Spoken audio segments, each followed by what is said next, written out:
Hello friends and welcome. I'm Lincoln Wright. This is Paint on Plastic. Today, let's do Uncle Linc's Janky Wet Palette.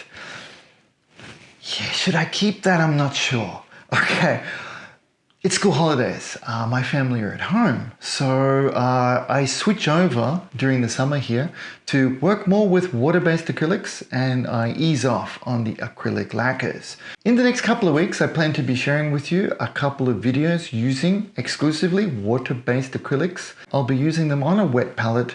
So first things first, I'll show you how I set that up, and then in each subsequent video we do, I'll just mention back to this one.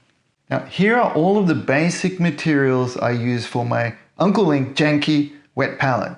I've tried to keep them all as generic as possible, just so that it's easy to replace and cheap. Starting down here, this is the waterproof box. So you just need something that is waterproof and deep enough to hold the palette, but not so deep as that it's difficult to reach into when using a brush.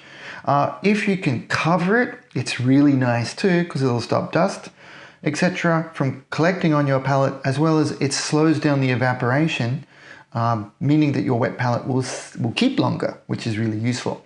Here's the baking paper that I use for the actual palette surface, and then you need something to keep just under it for holding the water. That can be a type of kitchen paper like this, or some of my friends will use a sponge.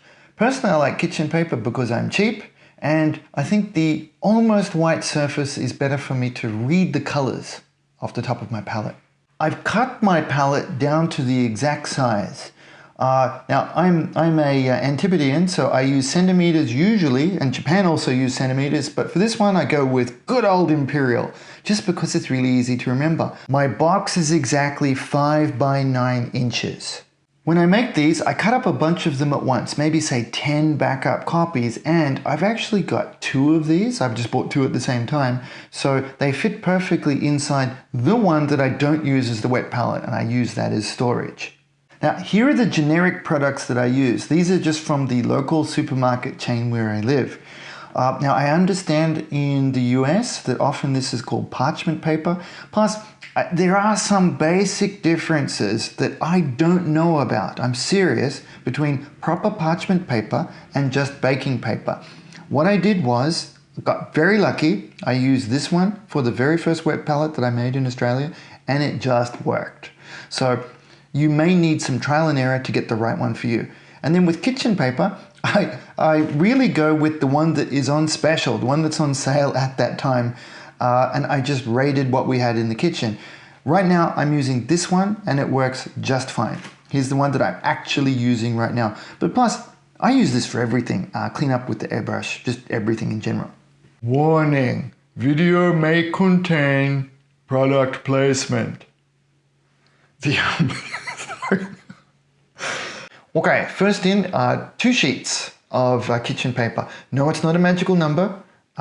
Based on how much you feel you need is all cool. Now you can see that, yes, I cut 5/9, but it's based on the size of the kitchen paper you have. If it fits perfectly fine, no, I don't slosh it around, so I don't find that there's any issue with it being slightly smaller. That's what she said. So I leave it at that. Next is the baking paper / parchment.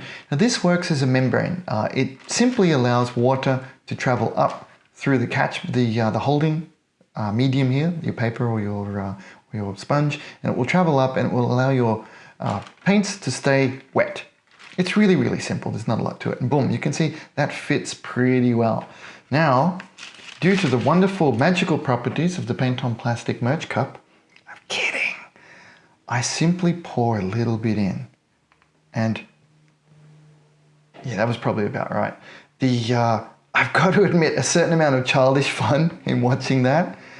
And then I stretch it out. Now, your paper is okay when it's just wet, but once this is done, I tend to leave it. And I'll try to push out the air bubbles a little, but again, I'm not super concerned. Generally, this will last me, say, 2 days, and if I need to, I can re-wet it or just make another one because it's cheap. Yeah, now that looks like it's still working across. I think we're about right. You can give it the slosh test. And yeah, there's a little bit moving at the bottom. That's probably about right. Next, I'll place my parchment / baking paper across the top. And I was going to say, it might roll up on you. That's okay. It's from coming into contact with the water underneath. I'll smooth it out to try to reduce the amount of bubbles. Now, it's very difficult to get rid of all of them, and really don't worry, don't mind. All the bubble is an air pocket underneath your palette. So then when I'm placing paints, I try to avoid the air bubbles. It's really that simple. Now, the only thing the air bubble will do is it will not allow the transfer of the water from the reservoir underneath. And that's okay. Place your paint in these sections where there are no bubbles and you'll be more than fine. The reason I went with this size too was, well, it was available, and I think there's plenty of space to allow my paints to be placed and for the water transfer to come up from underneath. And that's that. Totally janky as promised. Now when I'm done and in between sessions, I simply place the lid on top, keeps the dust out, stops it from drying out too quickly. It's not a clippable one because I'm not, humping this around in a backpack, but that's it. We're good to go. Okay, and that's it. See? Janky. But the important thing is here that I don't think we need to spend a lot of money on a commercial product for something this simple. It's a perfect opportunity to save a bit of money. And we need to. The hobby has a certain amount of spend, right? So we need to spend money on paintbrushes. They need to be of a decent quality. Same with airbrushes. If we want to go that route, we need to buy something that's good enough. We need to buy new kits every single month, whether we need them or not. Now, paint colors, come on. We've got to buy all the paint colors and unnecessary circular cutter things that come out. We need to buy all of them, right? But also importantly, I think you need to save money for things like paint on plastic publications and Patreon. I had to put that in. It's too funny not to say it.